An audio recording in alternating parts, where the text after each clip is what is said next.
Handa na po ba kayong malaman kung ano yung mga RPMS objectives natin for next school year? Kailangan nyo po ba ng technical assistance mula po sa mga master teachers? So sa pamamagitan ng vlog na ito, ipapaliwanag ko po sa inyo kung ano po ang mga gagawin ng mga nasa position na teacher 1 to teacher 3 or nasa proficient level, kung ano ang mga dapat tandaan sa paggawa ng RPMS for next school year. Napakahalaga na masunod natin ang RPMS cycle at hindi po pwede na dire-diretso na lang po tayong gagawa or i-rush or i-comply lang natin siya kapag submission period na. So kailangan po nating pakinggan yung mga tips mula po sa ating mga master teachers, sa ating mga experts, sa ating mga raters na magbibigay sa atin ng maayos at makabuluhang rating. Ano po? So, narito po yung mga RPMS objectives natin for this coming school year. Ang objective 1 po natin ay pareho po nung dati, nung last school year. Ang objective 1 po natin ay applied knowledge of content within and across curriculum teaching area. So wala po dong pagbabago mga kasama.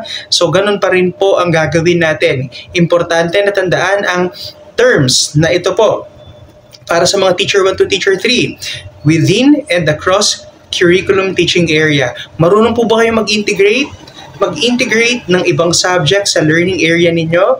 O kaya naman, yung mga topics na pwedeng i-integrate doon sa mismong learning area na tinuturo mo. Kasi yun po yung term natin sa objective 1, yung within the learning area and across ibang learning area ay integrate sa mismong learning area na meron ka. So, ganun pa rin po, COT ang gagamitin natin na means of verification, and kailangan po natin makakuha ng level 7 ang rating para maka-outstanding, maka-5 para sa quality. At para naman sa efficiency, importante po na makuha natin yung oras, yung tamang oras or minuto na ibinigay sa atin para makapag-demo. Kung 45 minutes, kailangan tapos po lahat yung mga activities na pinapagawa.